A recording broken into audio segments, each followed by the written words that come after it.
Dear students, आज हम बात करेंगे next mode of gene transfer की, जिसमें हम ट्रांसफ़र करते हैं मीडिएटेड थ्रू या बैक्टीरिया। तो this is known as conjugation. तो बैक्टीरियल कॉन्जुगेशन क्या होता है? It is a transfer of a plasmid या फिर सेल्फ ट्रांसमिसिबल डीएनए एलिमेंट या फिर chromosomal DNA from a donor cell to a recipient cell by direct contact by conjugation pilus. Recipient जो होते हैं डीएनए ट्रांसफर्ड के बाय कॉन्जुगेशन, हम उसको ट्रांस कॉन्जुगेंट्स कहेंगे। ये जो प्रोसेस होता है कॉन्जुगेशन का, इससे हम ट्रांसफ़र करते हैं DNA regions of hundreds to thousands of kilobases. और आपके खूब सारी जो जीन्स हैं उनका ट्रांसफ़र होता है, और उसमें जो ब्रॉडेस्ट जो हॉस्ट रेंज ऑफ डीएनए होता है ट्रांसफ़र के लिए, which is the method for bacterial exchange. It's very important. This is conjugation. बहुत तरह की प्रजातियों में होता है, gram positive as well as negative bacteria. Even in bacterial and plant cells it is occurring. तो यहाँ पे जो होस्ट रेंज जो कॉन्जुगेटिव जो प्लास्मिड्स होते हैं, जिनको कि हम अप्लाई करते हैं मॉलिक्यूलर बायोलॉजी में इंट्रोड्यूस करने के लिए recombinant genes into bacterial species, जो कि रिफ्रैक्टरी होते हैं टू रूटीन ट्रांसफॉर्मेशन या ट्रांसडक्शन मेथड्स के। मतलब उन चीज़ों को जो कि हम ट्रांसफॉर्मेशन या ट्रांसडक्शन जो मेथड है उसके थ्रू हम ट्रांसफ़र नहीं करवा पाए, उनके थ्रू ये बैक्टीरिया इस मोड को जीन ट्रांसफ़र के लिए हम अप्लाई करते हैं। इसमें हम conjugative plasmids, conjugation involving F1 plasmid is the most common type. तो ये डोनर सेल है, ये डायग्राम, और बी सेल है, और एक रेसिपिएंट सेल है जिसका कि क्रोमोसोम यहाँ पे आप इस डायग्राम में विजुलाइज कर सकते हैं। जो डोनर है उसमें एक शटल प्लास्मिड लगा हुआ है। फिर ये जो शटल प्लास्मिड है, यहाँ पे इस तरह से इसने एक डायरेक्ट कांटेक्ट के लिए कॉन्जुगेशन ट्यूब बन गई। तो यहाँ पे जब इसका ट्रांसफ़र हुआ दूसरे क्रोमोसोम में के बैक्टीरियल सेल में, तो यहाँ पे इसने रिलैक्सोसोम और ट्रांसफेरोसोम के माध्यम से वो ट्रांसफ़र कर दिया। तो ये एक इसका विजुलाइजेशन है। तो क्या सिद्धांत होता है बैक्टीरियल कॉन्जुगेशन का, कि ये जो प्रोसेस होता है बैक्टीरियल कॉन्जुगेशन का, ये बेस्ड होता है कि प्लास्मिड या कोई भी जेनेटिक मटेरियल जिसको हम ट्रांसफ़र कर रहे हैं donor to a recipient cell through a physical contact. तो जो कॉन्जुगेटिव जो प्लास्मिड्स होती हैं, जिनको हम एफ प्लास्मिड इकोलाई कहते हैं, जिसका कि सबसे पहले डिस्कवर किया गया था और सबसे बेस्ट स्टडीड है, वो एफ प्लास्मिड जो है वो प्रेजेंट है 1 और 2 कॉपीज़ पर सेल होता है, और कई बार ये बहुत बड़ा भी हो सकता है, 100 किलो बेसिस में भी हो सकता है। ई कोलाई हार्बर करने वाले एफ प्लास्मिड को हम डोनर एफ प्लस सेल्स कहते हैं, और ई कोलाई लैक करने वाले एफ प्लास्मिड को हम रिसिपिएंट एफ माइनस सेल्स कहते हैं। जो एफ प्लस जो सेल्स होती हैं वो कैपेबल होती हैं ट्रांसफ़र करने के लिए F plasmid to recipient cells. जो ट्रांसफ़र होता है एफ प्लास्मिड का from donor to recipient cell, intimate contact के द्वारा ये ट्रांसफ़र होता है। जो ट्रांसफ़र होगा इसमें मेम्ब्रेन फ्यूजन होगा टू सेल्स का, which involves various enzymes action. तो जैसे ही आपका मेम्ब्रेन फ्यूजन होगा तो रेप्लिकेशन होगा डोनर डीएनए का, जो कि ट्रांसफ़र हो गया रेसिपिएंट सेल में। तो एक तरह का ये प्रिंसिपल है जो कि बहुत सिंपल है, कि जेनेटिकल जो मटेरियल है it is flowing through F plasmid from a donor to a recipient cell. तो इसको हम डोनर सेल को अगर हम देखें, इस डायग्राम से विजुलाइज करें, तो डोनर एफ प्लस है ये, और दूसरी तरफ रेसिपिएंट एफ माइनस है। अब यहाँ पे ये मान लीजिए क्योंकि एंटीबायोटिक रेसिस्टेंट होते हैं तो टेट्रासाइक्लिन रेसिस्टेंट है ये, और रेसिपिएंट कैसा है, टेट्रासाइक्लिन सेंसिटिव है।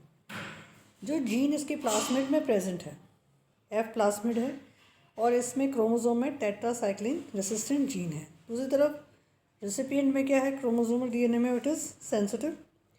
पेलिन जो है वो रिट्रैक्ट करेगा, जिससे कि कॉन्जुगेशन ट्यूब का फॉर्मेशन होगा। डीएनए की कटिंग होगी स्पेसिफिक लोकेशन पे, ओरिजिन ORI-T पे, और बाउंडेड होता है वो single standard DNA binding protein से। तो हेलिकेजेस और single standard DNA binding proteins के द्वारा ये यहाँ से खुलेगा, जो कि राउंडेड जो आपके क्रोमोसोम है।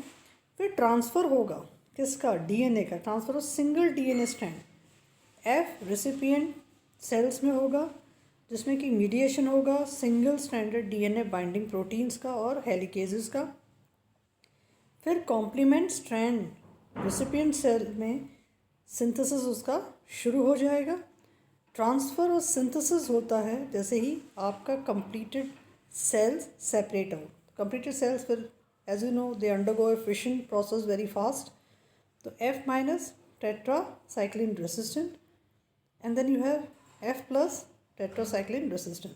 तो आपके दोनों ही F प्लस टेट्रासाइक्लिन रेसिस्टेंट आपके सेल्स यहाँ पे बन जाती हैं। तो इस तरह से आप क्या देखते हो कि आपका जो मटेरियल है वो डोनर टू रेसिपिएंट सेल में ट्रांसफ़र हो जाता है। ट्रांसफ़र होने के बाद में निर्माण होता है सेल्स का, जो टेट्रासाइक्लिन रेसिस्टेंट कैरी कर जाती हैं यहाँ से। तो जो प्रोसेस है जब ये ट्रांसफ़र हो रहा है F प्लास्मिड से through a conjugation tube is involving F plasmid, जिसमें TRA लोकस होता है, जिसमें पाइलिन प्रेजेंट होता है। ये जो जीन होती है उसके साथ में कुछ रेगुलेटरी प्रोटीन्स होती हैं जिससे कि फॉर्मेशन ऑफ पिलाई होता है F प्लस सेल सरफेस पे। ये जो प्रोटीन्स होती हैं पिलाई में वो अटैच करती हैं on F minus cell surface. ये जो पिलाई होती हैं रिस्पॉन्सिबल होती हैं जिससे कि कांटेक्ट होता है सेल्स के मध्य। बट ट्रांसफ़र ऑफ प्लास्मिड नहीं होता है थ्रू पिलाई। TRAD एंजाइम जो है लोकेटेड जो होता है बेस में पाइलस के, वो इनिशिएट करेगा मेम्ब्रेन फ्यूजन को। जैसे ही कॉन्जुगेशन इनिशिएशन शुरू हो जाता है एंजाइम रिलैक्सेजेस क्रिएट करता है एक निक कॉन्जुगेटिव प्लास्मिड में ORI-T रीजन पे। ये जो नेक्स्ट स्ट्रैंड्स हैं जिसको कि हम T स्ट्रैंड कहेंगे वो खुल जाएगा, वो ट्रांसफ़र होगा रेसिपिएंट सेल में। डायरेक्शन होगी 5वें सिरे से 3रे सिरे की ओर। कॉम्प्लीमेंट्री जो स्ट्रैंड है उसका सिंथेसिस होता है दोनों ही सेल्स में in both the donor as well as recipient. अब वो दोनों in certain F plus bacterial cell, ये जो F एलिमेंट होता है infrequently becomes associated with the main chromosome, कि अब ये जो कॉपी होती है क्रोमोसोम की instead is transferred via conjugation tube donor to recipient cell. Insertion जो प्रोसेस होता है उसमें सर्कुलर F एलिमेंट जो होते हैं वो ब्रेक करते हैं पर्टिकुलर पॉइंट पे और एक लीनियर सेगमेंट में कन्वर्ट हो जाते हैं बैक्टीरियल क्रोमोसोम में। F प्लस जो सेल है वो कैरी करते हैं इंटीग्रेटेड F एलिमेंट को, इसलिए ये कहलाते हैं HFR cell, high frequency of recombination, क्योंकि उसमें इंटीग्रेट हो गया F element. Integrated F element of high frequency recombination cells को हम ऑर्डिनरीली रेप्लिकेट होता है पैसिवली बैक्टीरियल क्रोमोसोम के साथ में, इस वजह से कि वो ट्रांसमिशन होता है from one HFR generation to the next high frequency of recombination generation. दूसरे जो कॉन्जुगेटिव एलिमेंट्स होते हैं इनके अलावा वो बहुत सारे होते हैं, जैसे कि RK2 है, इसका भी ट्रांसफ़र होता है from bacterial genera even from bacteria to yeast sales.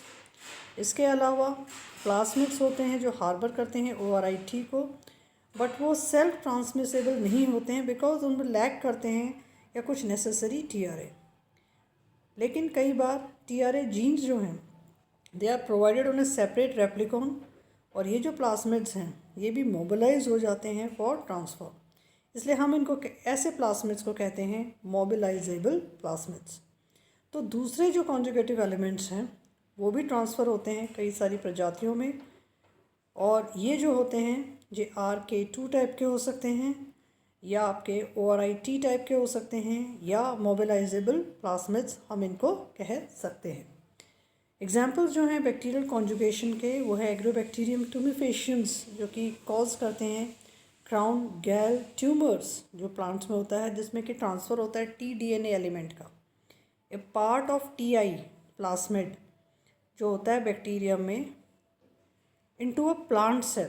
तो T जो एलिमेंट है वो ट्रांसफ़र हो गया, कहाँ पे ट्रांसफ़र हो गया, प्लांट के सेल के जीनोम में। तो क्या करेगा, क्राउन गॉल डिजीज़ करेगा। तो कॉन्जुगेटिव जो प्लास्मिड्स होते हैं वो एनकोड करते हैं एंटी माइक्रोबियल रेसिस्टेंस जीन्स, जिनको हम कहते हैं R प्लास्मिड्स, जो कि ट्रांसफ़र होती हैं जिसकी शिगेला स्पीशीज़ में होती हैं, जिससे कि वाइड स्प्रेड आउटब्रेक हुआ था antibiotic resistant Shigella mediated dysentery का. So I hope that you are able to understand the conjugation process of gene transfer in a very simplified way. So this is an important aspect of gene transfer mediated through bacteria. Thank you for watching the video.